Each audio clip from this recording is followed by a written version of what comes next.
So today, guys, I want to try and show you an easy way to up your game solo-wise, improvising-wise. So I've made a chord chart, and we're going to cycle through these first chords. That would be G minor, C minor, E flat, and F. And my strategy that works really well and is really simple is, in this case, I can turn my mind off and play G minor pentatonic. But at the end of phrases, I'm going to land on an F chord tone, right? And this is a simple thing that I can actually do an entire solo while implementing. Now, let me just show you this, and I'm going to play melodically, and I'm going to speak like a person speaking, or sing like a vocalist singing, and I'm going to end the phrases on an F chord tone. Every time I do that, I'm going to point to it. Let me show you. Here we go.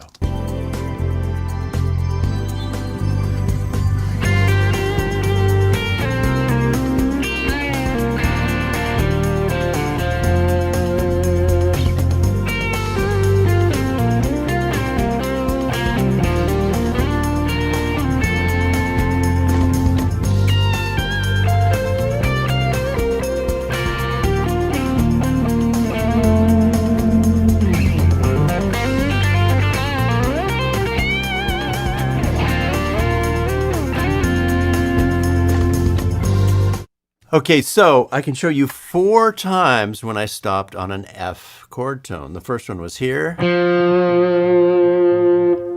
The second one, let me turn off my delay really quick. Come on, here we go. The second one was here. I saw an F here. I played this, the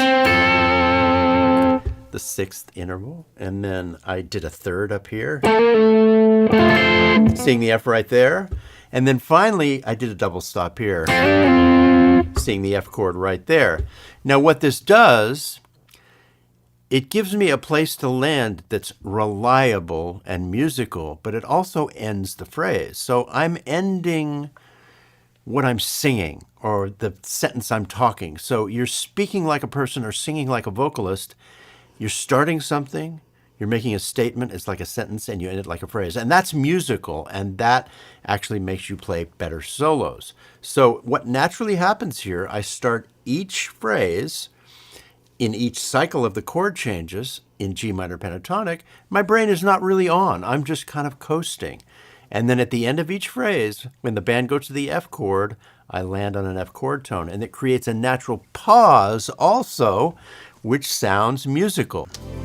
Let's check it out. Okay, I'm speaking in sentences.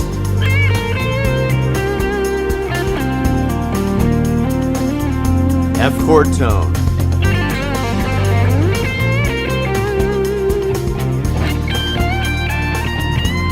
F chord tone.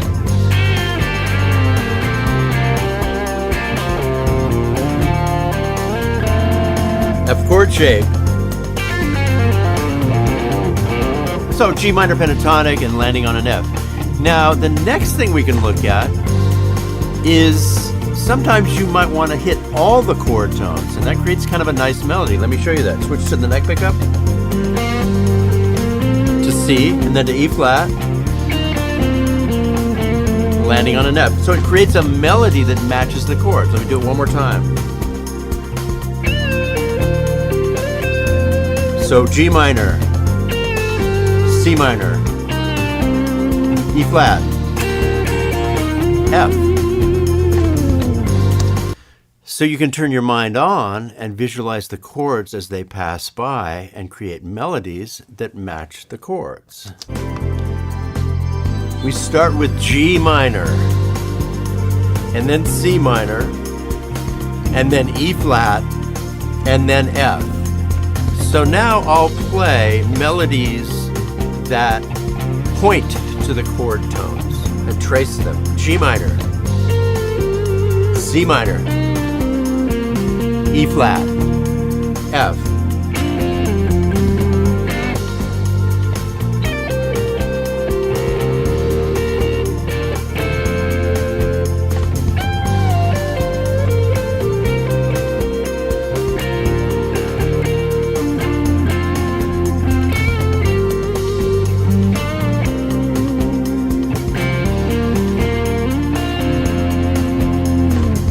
Now, to be honest, as I play through this, I have a feeling that I can pretty much ignore the E flat. The strong chords that I'll point to with chord tones will be the G minor, the C minor, and the F, and I'll just fly through the E flat. Something you learn as you do these chord changes. Yeah, I flew through the E flat.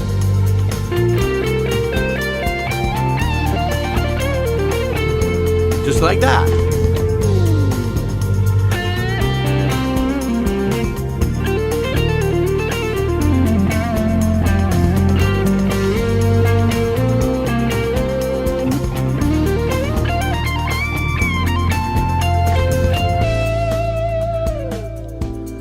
New section. So this song has 2 sections, like we saw on the chart.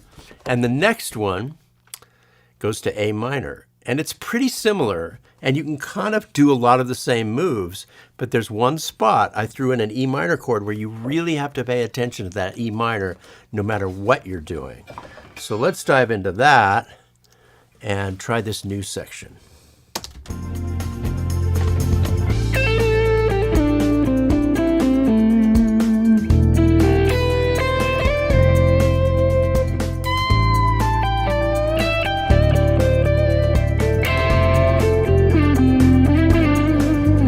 Okay, so we have A minor, then E minor, and then you got to come back to the A minor tonality quickly. It's just that one bar of E minor. It's very important. You have to pay attention to it. Now we go back to the original key, which is G minor.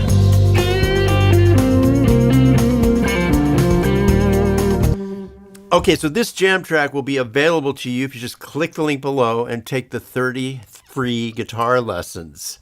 That'll give you a taste of the masterclass. We're up to almost 2,000 videos and almost 200 hours of lessons. But if you want this jam track, it'll be there. And if you already have the 30 free lessons, it's already there and you can just access it.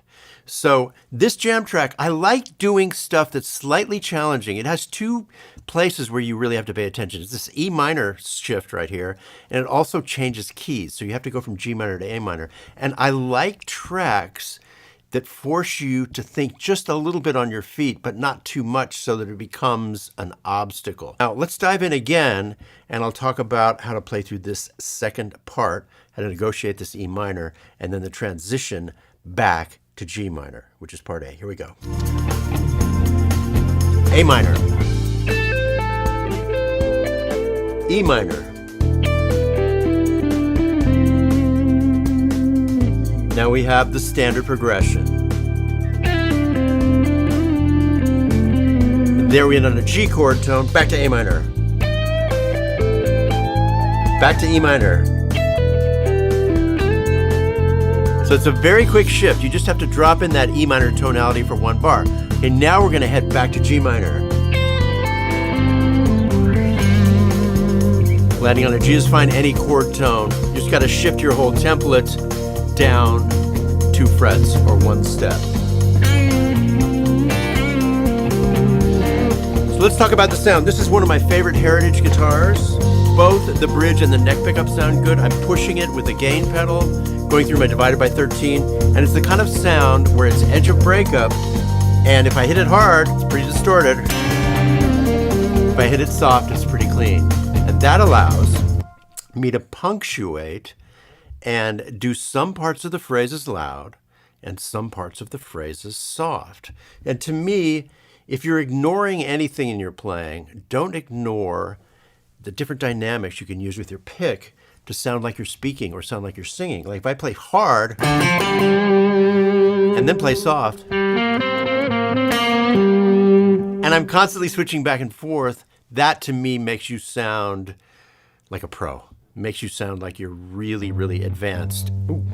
And doing everything you can do to actually tell a story, and it's the same as speaking. And you also want to have phrases that begin and end. You want to have flash at times, you want to have simplicity at times.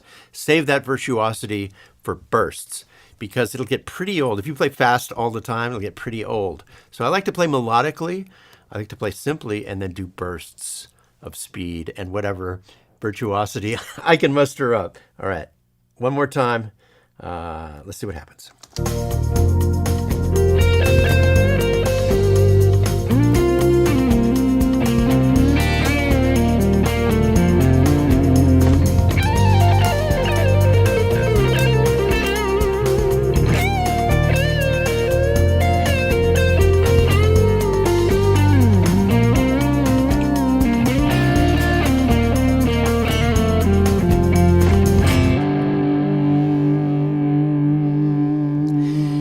Yeah, so somebody asked about a beginner's course in the Masterclass, and yes, there is one. I did kind of a big one. It's over 100 videos, and then it leads, and I'm talking total beginner, how to place your hand on the guitar, how to hold a pick, you know, just very, very beginning. And then by the end of it, you're playing a little bit of blues, simple blues.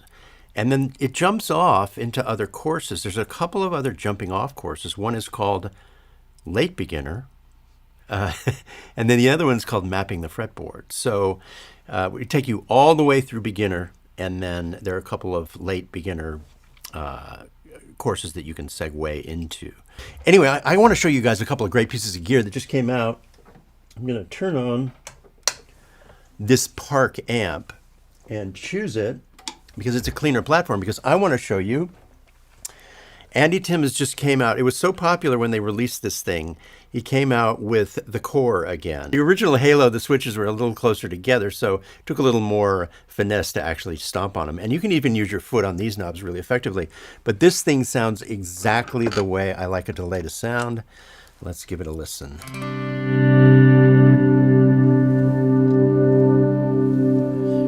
Darkened, modulated.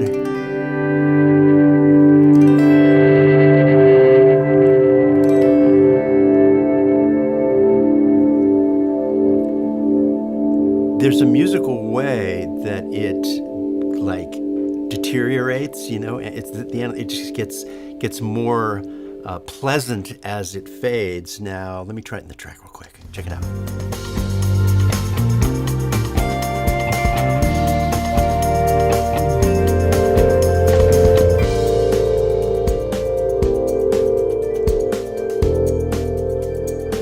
There I was in the wrong key. It hung over into the A minor key, but that is a musical sound, and I like that he did this, and I wanted to vouch for it and give it a shout out. Now, another thing that just came out is the Karma Machine Shop, and this is a combination of two of my favorite pedals, the ODR and the MTN by Karma. The ODR is, of course, a copy of the ODR1 that's really hard to get and really expensive. You don't have to pay $1,500 anymore. You can get this. Either way, you get it, the standalone one or this one is part of the package. The MTN is the most distortion. They work together. You can blend them in parallel or series. It's a really cool pedal. Just want to check it out online. I'll give you a shot. Oh, here, let's listen to it.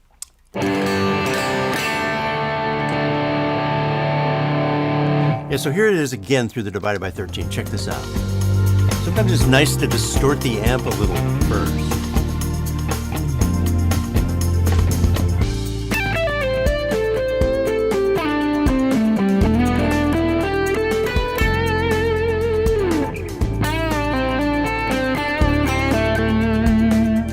The ODR.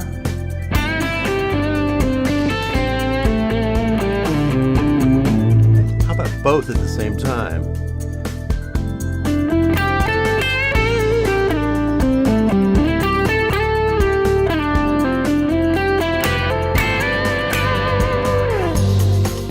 Okay, that brings up another point. This guitar is sounding really good. This is one of my Heritage H150s. And, I think it was about a year ago that they finished this for me. And this is the second one they made for me. And I'm really liking it right now. It sounds very full and very sweet. If you want one of these, this is another thing I can vouch for. You just have to make sure you order it to my specs. And that means it has the 60s slim taper neck. It's like the 1960 R0 Les Paul slim taper neck. And make sure that they chamber it, which you just have to ask for it, and it'll come in at 7.5 pounds. And I really like this guitar. So yeah, I vouch for, I like to recommend stuff that I like. I don't do any paid endorsements anymore, any paid videos. I just like to bring your attention to people who I know who make good stuff. So yeah, there you go. Once again, this jam track will be available in the free lesson package. If you already have it, it's already there. Just click on it. You might. And if you want to grab 30 free lessons, you can grab this jam track at the same time. The link is down below this video. This guitar, I was telling my Masterclass members yesterday, we did this live stream for the Masterclass members only yesterday. It's a lot longer, it's a lot more casual. We get to go a lot deeper if you ever want to check it out. But I was telling them that one of the reasons I like Heritage is that they're not inflated price-wise. As much as I love Gibson Les Pauls, the really good ones seem to be $7,000 to $10,000 to $12,000, and I just don't, I didn't grow up paying those kinds of prices for stuff. So, Heritage guitars are really well priced. The one thing I will say is I would order one and have it chambered rather than buy one that's £9 on the internet, because, Les Pauls and this style of guitar can come in very heavy because it's just a big, thick piece of mahogany. So they do a chambering job on this that is very musical, and it retains the thickness and the mid-range. So, yeah. Rick Beato did his big interview with David Gilmour, and one of the things Gilmour said, which I really relate to, is that he just had to make peace at a certain point with playing slowly, and he felt like he was the guitar player who was playing a tune rather than just, shredding on the guitar, and that was fine with him. Like he referenced the Shadows, which all British guitar players from that era just idolized the Shadows, but he just felt like at a certain point he tried to play faster, he wanted to play faster, but he settled into being the guitar player who plays a tune. And I relate to that. I mean, I really, really relate to that. So I think what I'll do is just play for 30 seconds and talk about some of these solo habits that are kind of easy to comprehend, but that make you a better player. And I'll wind back a little bit. Here we go. So I'm playing in G minor pentatonic. Simple.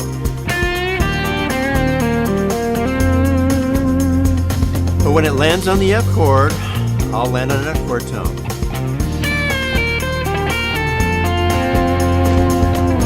And if I play a fast riff, as long as I bail out on the right chord tone, it's fine. So one of the other things I want to talk about is, it's really good to switch between the three pickup positions, whether it's a Strat or a Les Paul. Any style guitar, it's really good to switch between the pickups because you get these different colors, and never forget that. So now I'm on the neck. It's really, kind of soulful. Move to the bridge, more aggressive. I like the middle a lot too. And then rolling down the top end on the bridge sounds good too. Takes a little bit of that fizz and nasalness away. And then always pay attention to your punctuation with your pick. Do some notes loud and some notes soft.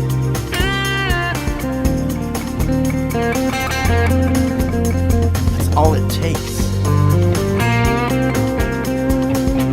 I mean, a big part of it is playing feather light and then just kind of punctuating with loud pick stabs.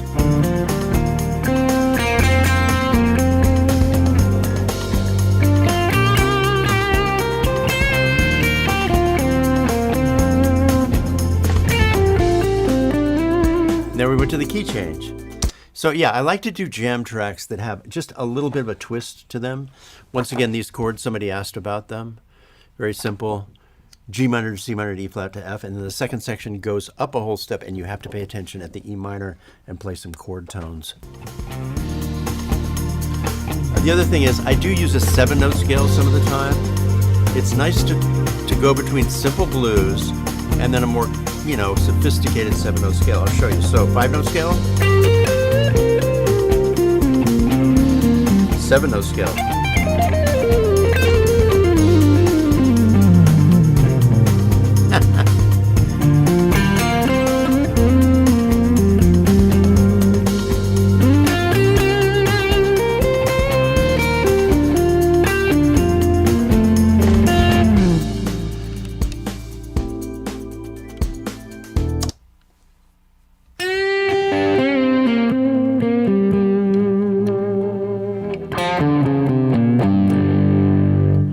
Dan, you say you've been trying to add more sliding into my notes.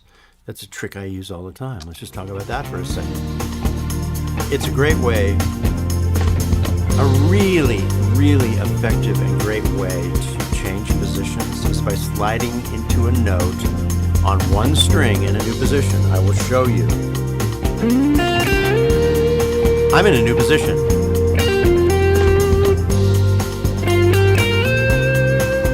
I'm in a new position.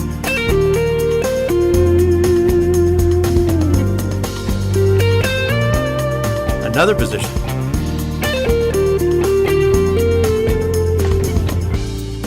So what I'm talking about is sliding up the neck on one string, and it puts you in a new neighborhood. I've talked about this before. So if we're in A minor, which the track just went to, I'm here. Slide up on the B string, new position, new places I can play. Slide up again. Slide up again. So yeah, slide up and down on one string, and that puts your hand in a new position, and you've got a whole new vocabulary that you can play. Yeah. Do I always know what note I'm playing, or is it sometimes just luck? In simple song forms, like if you put me in a jazz bebop song, I would just crash and burn. But in simple song forms like this, I see all the patterns on the neck everywhere. And my hands always go somewhere sort of safe.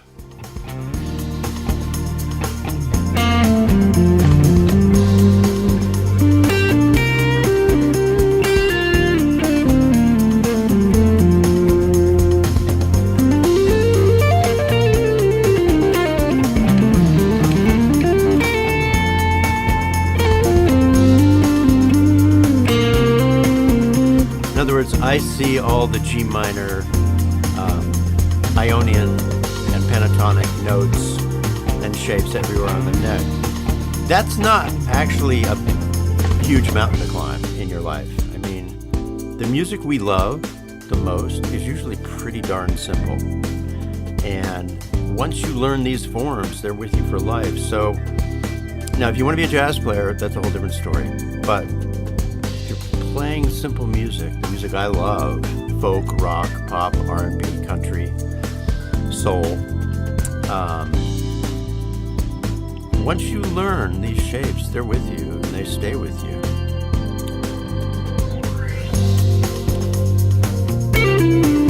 Okay, I was in the wrong key there. I'll start there.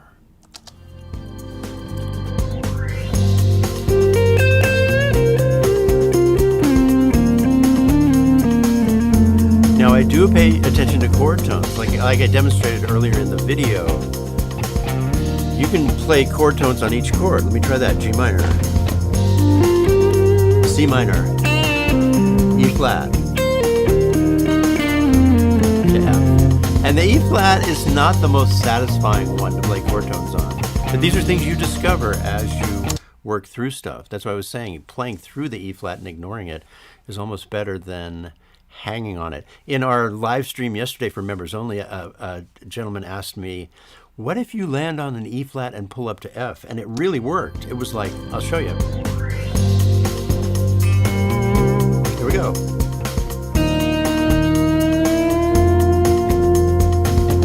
To me, hitting that E flat is a little clunky. But if I use it as a starting point to play up, let's do it. I can do better than that. Check it out.